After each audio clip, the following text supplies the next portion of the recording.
Anti-Afro Svengalis, I wanted to come on here to make sure I give you some very important information. It's always important to make sure the facts are out there. So what's going to follow? You're going to hear an attorney talk to you about, and it's a very interesting presentation, so please stick around for it. It isn't very long, but it talks about the perils and the dangers and the illegalities associated with misuse of NPI numbers and DEA numbers. DEA numbers are Drug Enforcement Agency certification numbers, which allow MDs, nurse practitioners, physician's assistants to prescribe controlled substances. In addition to the DEA oversight of prescribing these controlled substances, every state has another system in place. And they monitor the frequency and the patterns of those who are able to prescribe controlled substances. The NPI number is assigned to all health providers. There are exceptions. Health providers is vast. It includes physicians, physician's assistants, nurse practitioners, physical therapists, any profession connected to health would have an NPI number. The only exception where a person wouldn't have NPI number if they had zero connection to any sort of insurance, zero connection to any federal funding. If they are 100% independent and people only pay their own money coming in the door, then they wouldn't have an NPI number. And that is essentially no hospital or no clinic in this nation. So if you have providers who are getting paid through insurance, then people working there who provide direct care are going to have NPI numbers. This includes therapists. Now, if a therapist is 100%, again, private practice, no insurance of any kind, nothing at all associated with insurance, they just take cash money, credit card, physical cash, checks, then they wouldn't have an NPI number. There are also institutional NPIs, like an agency will have an NPI and an individual can have an NPI. If you don't have the correct NPI information and other things that must go along with it, you're not going to be able to bill for insurance or prescribe medication or allow clients to access certain equipment that's medically related, that's covered by federal funds or the insurance company in whole or part. It's all integrated into this massive health system we have in our country. I think people often don't realize how extensive the healthcare industry is and how much revenue it generates. Think of any hospital or clinic that you went to. There is essentially 100% chance that they're getting some form of federal funding through Medicare or state pass-through, which is federal funding. It doesn't matter if the funding comes directly from the feds or is passed through your state. It's still considered federal funding. Medicare, Medicaid, all these different services. It's all integrated into this massive health system we have in our country. I think people often don't realize how extensive the healthcare industry is and how much revenue it generates. So let's talk about Dempsey. When Dempsey stole money, Dempsey stole money from someone he was working with. And in order to do that, the NPI number is required, and you also need what's called the taxonomy of the NPI number. So there is confidentiality associated with the NPI number. Not only that, you need additional information regarding that person. You need their social security number. And in some instances, depending on how you're billing, they may have a separate provider number. And these are all put in place in order to prevent fraud and thievery. But Dempsey had access to all this information, and he was able to steal from people who were supposedly working with him and trying to help that raggedy ass business that he doesn't give a damn about, that he's put in jeopardy time and time and time again. We do not have any comparison to be made. I have nothing in common with Dumpsey.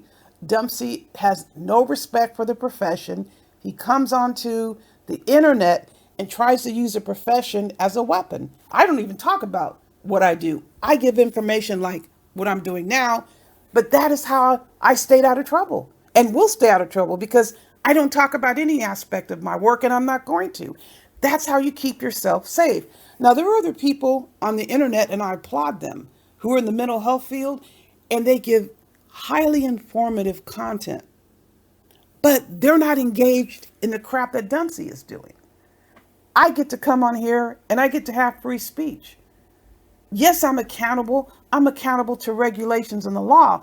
As long as I'm not violating those regulations or any laws, there is nothing anyone can do as far as, quote, getting me in trouble. I'm not going to get in trouble. I'm not Dempsey. Dempsey is the one that doesn't get it. And that is his business. Now, look at this here. Look, when you look at this complaint, I'm isolating here at the top. This is the issue that went down in Dempsey's office. He stole another counselor's billing information. He had the NPI, he had the taxonomy number, he also had their social security number, and if they had a provider ID, he accessed that, and for 9 months, he billed on that NPI number. Yes, you need to protect the NPI number and the taxonomy that goes with it. He saw that information, accessed that information because he was working in the same office. And you can just imagine how he thought he was going to get away with this. He got away with stealing money for 9 months. Now, it depends on which entity you're billing with because there are different ones. Some entities have electronic deposits. Some entities are still on hard checks. It just depends on what the entity does, how advanced they are. And it's not a bad thing if people are still sending hard checks, but imagine how he got that money. The question is, did that money come in payments or was it automatically deposited? If it came in payments, you can best believe he had access to the mail system and made sure he hijacked those checks when they came in. But then again, those checks were written to him. He just used somebody else's. How the hell are you going to use somebody else's NPI? That's impossible, people. How are you going to do that? You're doing it deliberately. Deliberately putting someone else's NPI, the taxonomy number, social security number, plus the provider ID, which is unique. He had to have all of that information. We need to find out who these therapists were or therapist was. It says a counselor, but there are 3 separate complaint numbers. 3 separate people filed complaints against Dempsey and they collapsed all of them. None of these numbers are associated with my complaint. This is totally separate. 3 other people specific to this Medicare fraud, this Medicare hijacking, filed complaints. And even the clients chimed in and said he didn't see us. He billed for sessions he never provided services on. Don't tell me a client's not going to remember if you don't see them. This is out and out fraud. That's why he can't keep any help around. He's bringing in people just so he can hijack their NPI numbers. This is identity theft. Pure and simple, people. How else would you describe it? There is no other way to describe it. He stole someone else's identity, and for him to sit here and say it was a clerical error, how could it be a clerical error for 9 months? Then his wife, who wasn't supposed to be working in any such office because of her conviction of child abuse, he said she was the manager. So was she complicit in this? They joined together and stole someone else's money. So now she was convicted of a violent crime. So she's also what? As Dempsey is putting it, Dempsey said she worked there. And there is no reference, people. There is absolutely no reference in the documents to a clerical error. That would have been a defense. Dempsey could have taken this to the hilt. If someone else made a mistake, that person could be prosecuted because you'd have to prove you made a mistake for 9 whole months. 9 months. You made a mistake and put a different NPI, a different social security number, a different taxonomy code, or it might be the same taxonomy code, depends on the specific license, and the provider ID number, which in all likelihood there is one. All of that was put on incorrectly for 9 months. That is a lie. This was deliberate. It's a form of identity theft. It's something that you're going to hear the brother talk about in a second. And the nerve for him to come on here and try to pass judgment on anybody about any aspect of their lives. That's why he's so fanatic about money. Every time he turns around, he's talking about money. Money he is stealing. And he's not even responsible. He's not paying his taxes. He has a $133,000 tax lien. I'd also have a major tax lien if I didn't pay my damn taxes, because they're always on your ass about taxes. But he didn't listen. He had to work out a payment plan. He has until 2026 to pay off that federal tax lien. $133,000, and he's calling people broke. He needed to steal that money. He needed to feel that he was important. He jumped up and howled in glee when they were accusing Lennon Honor of not paying taxes or not filing taxes, whatever crap they were saying. All the while, he was still getting letters from the Internal Revenue Service because you don't get a tax lien slapped on you automatically. That is a process. That is an extensive process that gets put in place after you don't comply with the repetitive demands to pay. But he talked about Lennon Honor. Isn't that interesting? We had another situation. Oh, that's another video I'll get into. He stole that money around the same time he was giving Umar Johnson all that money. Can you believe that? He is not even focused on work. He's up here on the internet, on live streams, giving out clients' names. And a live stream is more important than working in the office and serving clients. And he didn't want to do that. He said he's tired of working there because he has no other way to steal. He's been caught. He wants to be able to continue stealing. And don't you even try to tell me he didn't steal before and he hasn't stolen after that episode. He got busted. He's not trustworthy. That is why he cannot supervise anyone working towards licensure. What kind of business are you going to have if you can't even have associates who are pre-licensed or interns who are still in college? That's how people earn their hours.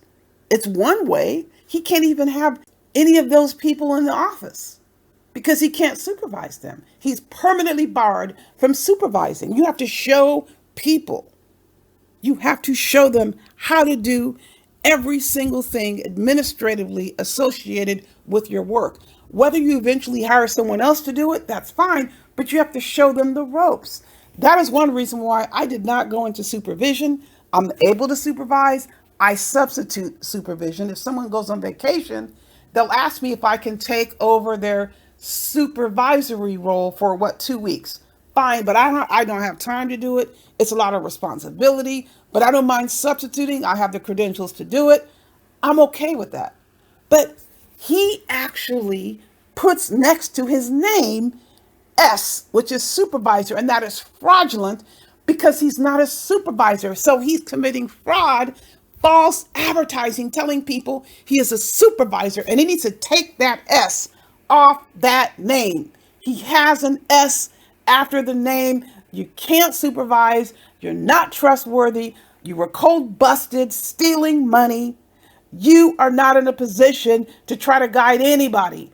And this is Dempsey's fault. Dempsey is the one who came on here talking all day, every day about being a therapist and integrating what he tries to say is mental health information, and it's inaccurate 98% of the time.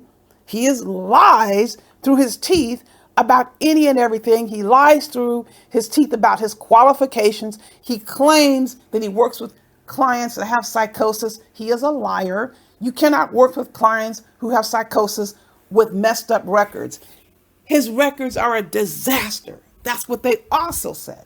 How in the hell are you going to be managing a client with psychosis and your records are a disaster? He lies. You cannot be working with clients with psychosis unless you are deeply, deeply integrated into the hospital systems, into the clinic systems, that you're attending meetings on a regular basis, at least 3 times a week, speaking with psychiatrists and the treatment teams and the medical doctors. No, he doesn't know anything about that. Not at all. He even talks about that Janice house. That belongs to another agency. That's another video. He's been collecting money for the Janice house, and it's not even his agency. Do you think he actually spent that money on the Janice house? They need to do an audit on that ass, because the thief has not only committed identity theft, he's running around here telling people to donate money to the Janice house, and it's going right into his pocket. He knows he owed $133,000 in tax liens. They don't just jump up and give you a tax lien. They've been on his ass for quite some time. So you had better believe every single dime he said that he collected for the Janice house, which he has no responsibility for, none whatsoever, it went right into his pocket. Because Lord knows, if you're stealing like this on the outside, there's inadequacies all over the place. People, a fraud is a fraud. He's been busted many times over. He lies on everybody. The first thing he talks about are people's money, then their sex life, like he freaking knows about either. But that just tells you what he thinks he's missing. You have to steal money. You don't have it going on like that. And he's obsessed with everybody else's financial state because he must steal to try to perpetrate an image that never was credible. Listen, everybody, I'm going to post the comments, very interesting, very informative comments from the attorney talking about the NPI and DEA numbers in another video, because this video went longer than I anticipated. Be sure you never forget, the most important thing is heeding the warning, buyer beware.